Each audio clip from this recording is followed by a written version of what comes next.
Hello students, मैं miss वंदना berry school Jhajjar से। बेटा, आज हम सब मिल कर के फंडामेंटल यूनिट ऑफ लाइफ, जीवन की मौलिक इकाई यानी कि कोशिका, इस चैप्टर के बोर्ड रिलेटेड जितने भी इम्पोर्टेंट क्वेश्चंस हैं जो प्रीवियस ईयर्स में आ चुके हैं बोर्ड के सैम्पल पेपर्स में या पेपर्स में, उन सब क्वेश्चंस को फोकस करेंगे, उन सब को रिवाइज करेंगे। होपफुली आप सब ने चैप्टर का कंटेंट जितना भी था वो सब अच्छे से रिवाइज कर लिया होगा, रिकॉल कर लिया होगा। तो इस चैप्टर को रिवाइज करने के मेन हमारे जो उद्देश्य हैं, सीखने के उद्देश्य हैं, वो क्या क्या हैं। एक तो इस लेसन की कंप्लीट रिवीजन करना, इस तरीके से हम सारे क्वेश्चंस को उठाएंगे कि सारे कंसेप्ट्स आपके एक बार फिर से रिवाइव हो जाएंगे, और जो प्रीवियस ईयर क्वेश्चंस हैं उनको फोकस करना।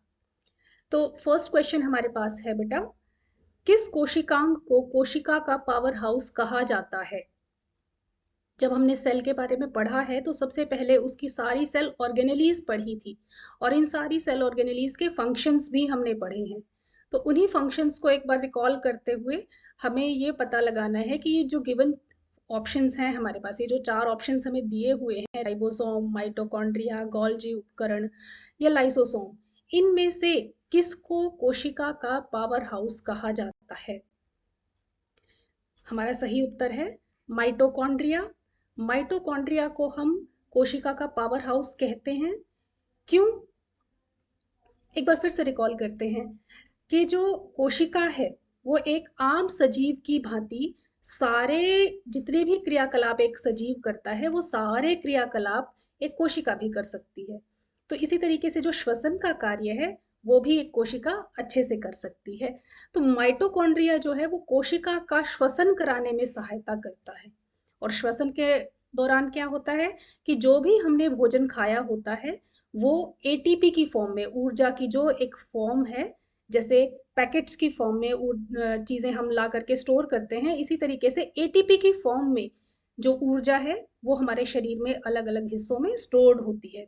एटीपी की फुल फॉर्म जो है ये भी एक नंबर के क्वेश्चन में पूछी जाती है, एडनोसिन ट्राइफॉस्फेट। ये आप जरूर याद रखेंगे, एडनोसिन ट्राइफॉस्फेट।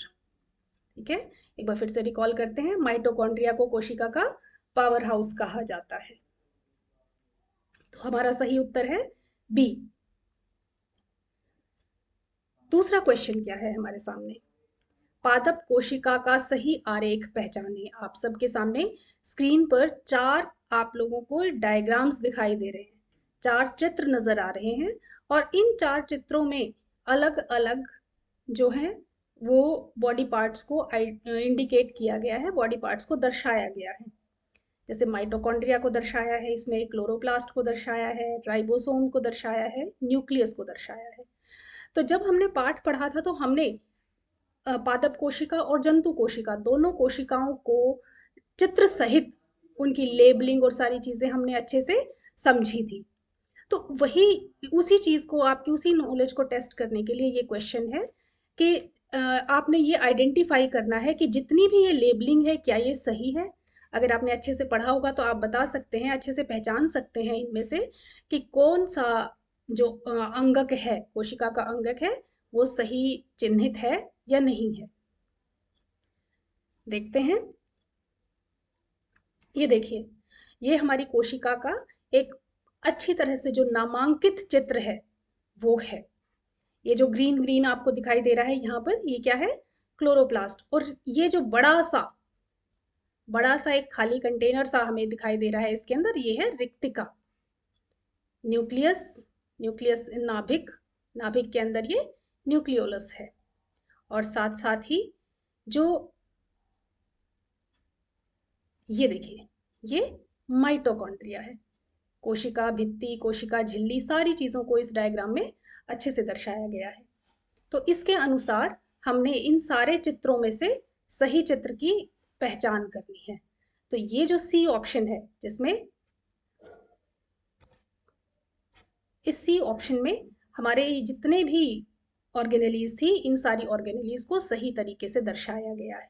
तो हमारा सही उत्तर इसके लिए है सी। थर्ड क्वेश्चन, निम्नलिखित में से कौन सा कथन पादप कोशिका और जंतु कोशिका के अंतर के रूप में चिन्हित करता है? डिफरेंट डिफरेंट 4 ऑप्शंस दे रखे हैं हमारे सामने। देखो बेटा, ये जो क्वेश्चन है, ये ना सिर्फ डिफरेंस का क्वेश्चन है, बल्कि ये क्वेश्चन जो रीजनिंग असर्शन वाले क्वेश्चन आपके आते हैं ना, तर्क वितर्क वाले क्वेश्चन जो आते हैं, उन क्वेश्चंस में भी ये क्वेश्चन पूछा जाता है कि आप लोगों को ये बता दिया जाएगा कि कोई भी स्टेटमेंट दे देंगे, उसके अकॉर्डिंग ये कहेंगे कि ये चीज़ पौधों में प्रेजेंट होती है और ये चीज़ जंतुओं में प्रेजेंट नहीं होती है। तो उसमें आप लोगों ने अगर डिफरेंसेस को अच्छे से पढ़ा है तो आप इसको अच्छे से आइडेंटिफाई कर सकते हैं। तो चलिए इसके पॉइंट्स देखते हैं क्या क्या है। पादप कोशिकाओं में रिक्तिका नहीं होती, लेकिन जंतु कोशिकाओं में होती है। पादप कोशिकाओं में कोशिका भित्ति यानी कि सेल वॉल होती है, लेकिन जंतु कोशिकाओं में नहीं होती। पादप कोशिकाओं में जंतु कोशिकाओं की तुलना में अधिक प्लास्टिड्स होते हैं। प्लास्टिड्स यानी क्लोरोप्लास्ट जिसमें है, एक उसका एक प्लास्टिड है। पौधों में सेंट्रोसोम होते हैं, जबकि पशुओं में सेंट्रोसोम प्रेजेंट नहीं होते हैं। आइए एक बार पहले इसके डिफरेंसेस पर नजर डालते हैं। ये देखिए, पादप कोशिका में कोशिका भित्ति पाई जाती है, जंतु कोशिका में कोशिका भित्ति नहीं होती है। पादप कोशिका में सेंट्रोसोम नहीं पाया जाता, जंतु कोशिका में सेंट्रोसोम होता है। पादप कोशिका में हरित लवक होता है, इनमें नहीं होता है। पादप कोशिका में परिधि की तरफ होता है, इसमें मध्य में होता है। इसमें रिक्तिकाएं बड़ी व संख्या में कम होती हैं, इसमें रिक्तिकाएं छोटी सी होती हैं, वो संख्या में ज्यादा होती हैं। तो कॉमन अगर डिफरेंसेस की तरीके से हम निकालें, mitochondria, Golgi apparatus, endoplasmic reticulum, nucleus यानी नाभिक, साइटोप्लाज्म यानी कि जीव द्रव्य, राइबोसोम्स, ये सारी जो चीजें हैं ये प्लांट सेल यानी पादप कोशिका और जंतु कोशिका दोनों में प्रेजेंट होती हैं। लेकिन सेल वॉल, बड़ा वैक्यूल यानी कि बड़ी रिक्तिका, क्लोरोप्लास्ट यानी कि प्लास्टिड्स, ये सारी चीजें सिर्फ और सिर्फ पौधों में प्रेजेंट होती हैं। और एनिमल्स में जंतु कोशिका को हम कैसे अलग कर सकते हैं कि उसमें सेल वॉल नहीं होती, बहुत छोटे वैक्यूल होते हैं या होते ही नहीं है, क्लोरोप्लास्ट नहीं होता और फ्लैजिला भी नहीं होते। तो इन सारे डिफरेंसेस के अकॉर्डिंग हमारा जो बी ऑप्शन है, पादप कोशिका में कोशिका भित्ति होती है लेकिन जंतु कोशिकाओं में नहीं होती है, ये उत्तर बिल्कुल सही है। फोर्थ क्वेश्चन, बहुत इंपॉर्टेंट क्वेश्चन है बेटा, ये 1 मार्कर क्वेश्चन। लाइसोसोम को आत्मघाती थैली क्यों कहते हैं? लाइसोसोम्स को सुसाइडल बैग्स, आत्मघाती थैली, खुद का ही मर्डर कर लेते हैं, ये ऐसा क्यों कहते हैं? कारण क्या है? क्या ये कोशिका के लिए भोजन बनाते हैं, या कोशिका के पावर हाउस हैं, या अपनी ही कोशिका को पचा लेते हैं, या ऊपर वालों में से कोई भी नहीं? देखते हैं। ये देखिए, जैसे लाइसोसोम्स जो हैं, ये इस चित्र में आपको दिख रहा है ना, इसके अंदर छोटे छोटे छोटे छोटे से हाइड्रोलिटिक एंजाइम्स प्रेजेंट होते हैं। हाइड्रोलिटिक एंजाइम्स का काम क्या होता है कि आसपास की जो भी जितनी भी स्ट्रॉन्ग चीजें हों उनके ऊपर ये अपना केमिकल सीक्रेट करते हैं और उनको डाइजेस्ट कर जाते हैं, उनको एब्जॉर्ब कर जाते हैं सारों। तो जब भी कोई भी कोशिका क्षतिग्रस्त हो जाती है या उसमें कोई भी डैमेज हो जाता है किसी भी रीजन की वजह से, तो उसके अंदर जो लाइसोसोम प्रेजेंट होते हैं वो फट जाते हैं। फटेंगे तो उसके अंदर जितने भी एंजाइम्स थे वो भी बाहर निकल जाएंगे। बाहर निकलेंगे तो अपनी ही कोशिका को वो पचा लेते हैं। अदरवाइज डैमेज्ड जो सेल है वो पूरे हमारी बॉडी के अंदर वो डिफरेंट साथ वाली सेल्स में भी इंफेक्शन फैलाएगी और पूरी बॉडी को डैमेज कर सकती है। सो इस कारण जो है वो कोशिका को का जो की आत्मघाती थैली है वो हम लाइसोसोम्स को कहते हैं। वे अपनी ही कोशिका को पचा लेते हैं। ऑप्शन सी ये करेक्ट ऑप्शन होगा। जब कोशिका झिल्ली क्षतिग्रस्त हो जाती है तो क्या होता है? ऑप्शंस पढ़िए। भोजन तैयार नहीं किया जा सकता, या कुछ भी नहीं होगा, प्रोटीन नहीं बनेगा, या कोशिका की मृत्यु हो जाएगी। कोशिका झिल्ली के बारे में हमने पढ़ा था। कोशिका झिल्ली क्या होती है? कोशिका का जो बाहरी आवरण है, जो कि जिसमें कि पूरी कोशिका कवर्ड रहती है और जो उसको एक शेप प्रदान करती है, वो कोशिका झिल्ली होती है। देखते हैं कोशिका झिल्ली जब क्षतिग्रस्त हो जाती है तो क्या होता है।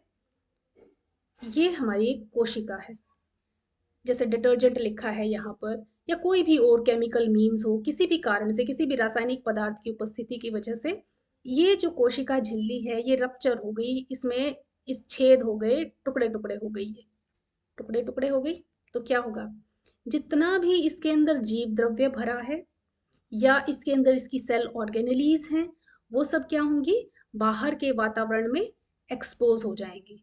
एक्सपोज हो जाएंगी तो सेल खत्म, सेल की आइडेंटिटी खत्म, सेल जो है वो मर जाएगी, कोशिका की मृत्यु हो जाती है। तो इसके अनुसार जो हमारा सही ऑप्शन है, सही उत्तर है वो डी है। चलिए बच्चों, अभी तक जो हमने रिवाइज किया उसी के बेस पर कुछ क्वेश्चंस फिर से देखते हैं। प्रश्न 1,